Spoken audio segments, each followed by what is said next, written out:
Bonjour, merci Dr. Seddi. Je voudrais commencer par vous remercier pour m'avoir convié à présenter une présentation concernant l'urétéroscopie semi-rigide pour le traitement de la lithiase urinaire. Pour introduire le sujet, j'ai puisé dans l'histoire de l'urologie et en fait, je suis allé vers des temps bien lointains, au temps des Égyptiens. On disait qu'il existait une relation déjà entre l'aspect des urines avec l'état du corps. Dans la Grèce antique, les urines mielées attiraient les abeilles et les incontinents étaient dépistés dans les assemblées. Galien, donc au niveau des années 130 à 200 après Jésus-Christ, disait que l'aspect de l'urine reflète l'état du foie. Et on disait que l'uroscopie, c'est l'observation des urines, et on mettait des urines au niveau d'un récipient particulier, l'équivalent de qui était l'emblème des médecins, comme le stéto pour les médecins actuels, pour faire l'examen des urines au Moyen-Âge. Donc ici, on voit au XVe siècle des matelas avec différentes couleurs d'urine. Au XVIIIe siècle, un barbier, on disait simple chirurgien, puisque la chirurgie était sous-estimée et c'était fait par les barbiers.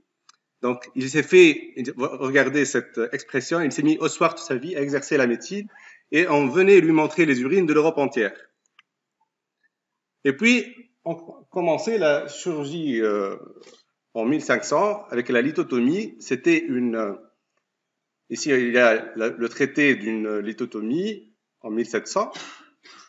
La lithotomie c'est l'opération c'est une opération des plus terribles. Les mots torture, martyr, souvent dans les observations qui signalent aussi des syncopes mortelles.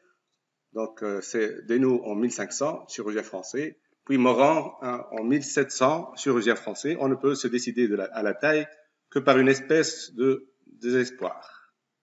Pendant ce temps, la médecine arabe, donc Razi en 800, faisait une monographie de la lithiase. La lithotomie périnéale n'est pas trop dangereuse. Et Avicenne, médecin persan, faisait une encyclopédie avec 12 chapitres sur la lithiase, dont un sur la taille périnéale. Et puis, à partir du XVIIIe siècle, on a commencé à faire les premières manœuvres en passant par le canal de l'urètre. C'est pas vraiment de l'endoscopie, mais on appelait ça la lithotricie. Et la compétition était ouverte. Chacun voulait mettre son nom, donc pour la technique. Et jusqu'à la première, donc Jean Sivial, qui faisait la première lithotricie par cette intervention, par cet instrument-là. Donc c'était à l'aveugle, hein, c'était un chef de service à l'hôpital Necker.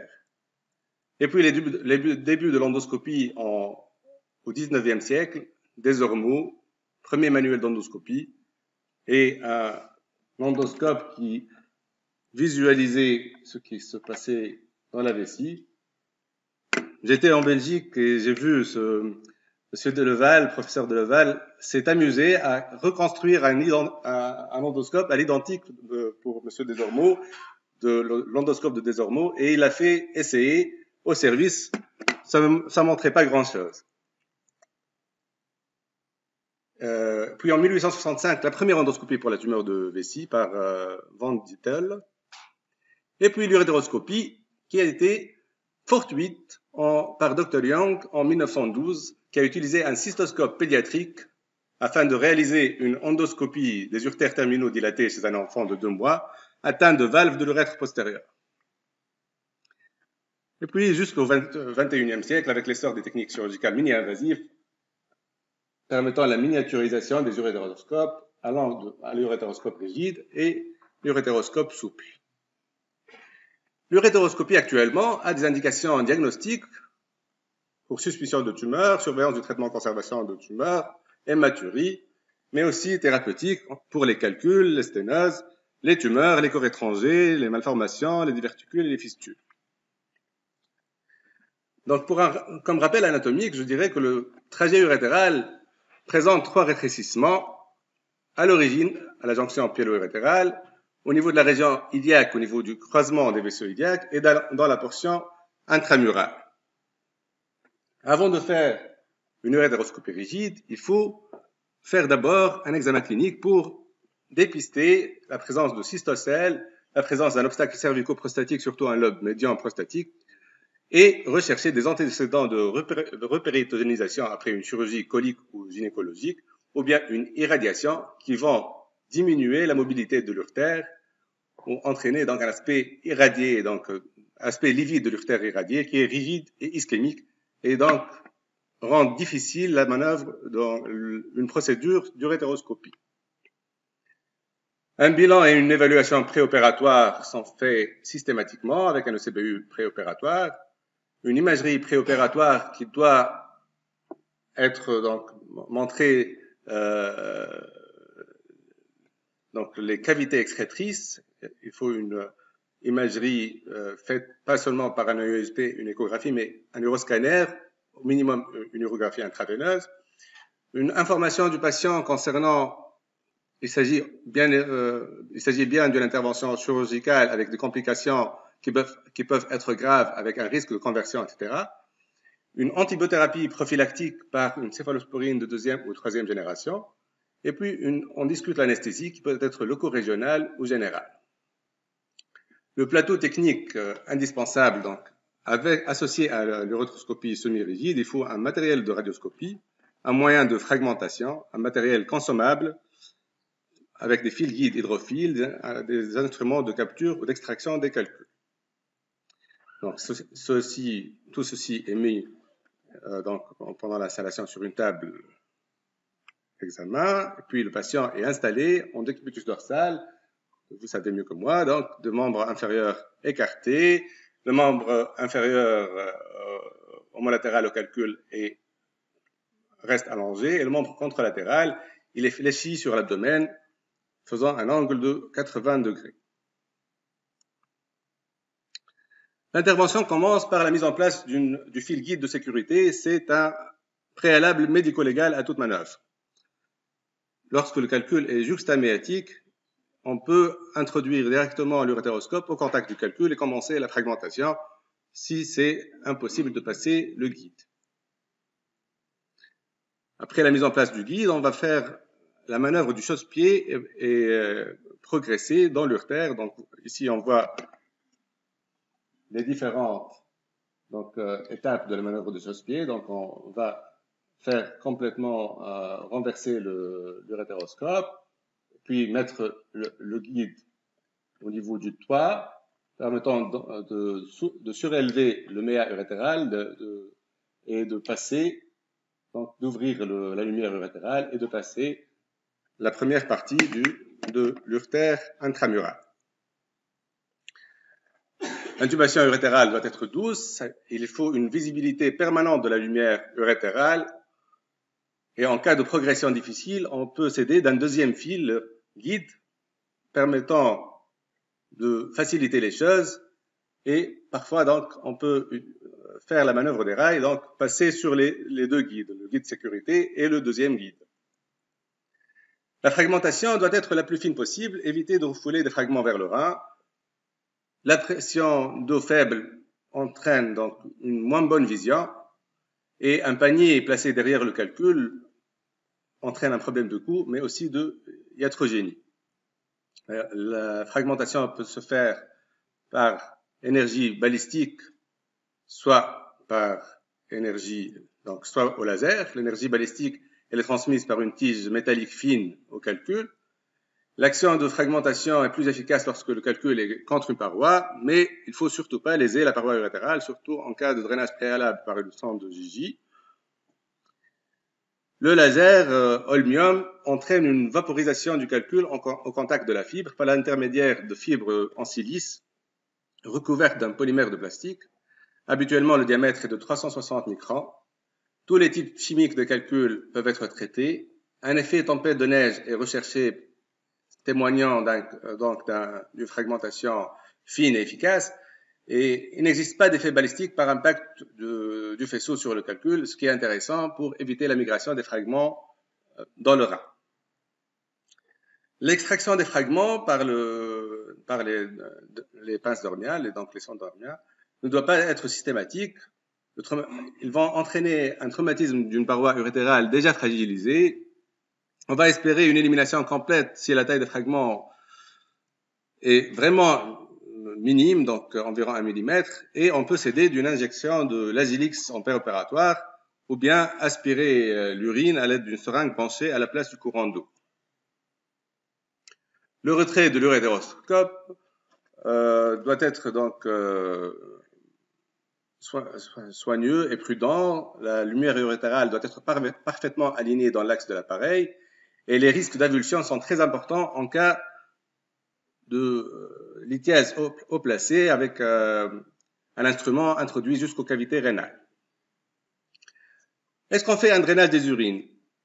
On disait avant qu'on s'entêtait à une urétéroscopie idéale, donc pas de drainage en cas de procédure très courte, une voie excrétrice peu obstructive, des urines stériles, un uretère non œdémacié, une fragmentation très fine, ou bien une extraction atraumatique de la pierre en monobloc, et un méa peu déformé, éjaculant des urines claires.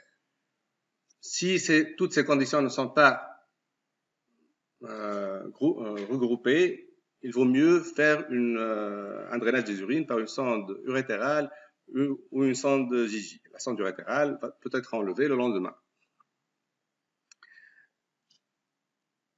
Malheureusement, donc, l'urétéroscopie peut être difficile et il peut y avoir des complications ou des difficultés en préopératoire. Notamment, donc, la première des choses, c'est la fausse route. Elle peut se faire dès l'intubation du méa, lors de l'introduction de l'endoscope le plus souvent, plus rarement par le fil guide. Il faut se retirer, diriger l'extrémité de l'instrument contre le toit du méa, le long de la face interne, et dès que la lumière apparaît, il faut y glisser le guide et remonter dans l'urtère suivant la manœuvre de chausse-pied. L'avulsion muqueuse, c'est une des insertions circulaires de la muqueuse depuis le méa sur une longueur variable. La muqueuse apparaît flottant dans la lumière sous forme d'un manchon blanchâtre. Il faut mettre en place donc, le guide au centre de la lumière et progresser lentement en restant bien dans l'axe de la lumière urétérale pour replaquer la muqueuse contre la paroi musculaire. Puis, maintenir une endoprothèse plus longtemps qu'usuellement, jusqu'à 1 mois, et un contrôle urographique est impératif à l'ablation de la sonde. L'urtère flexueux, donc,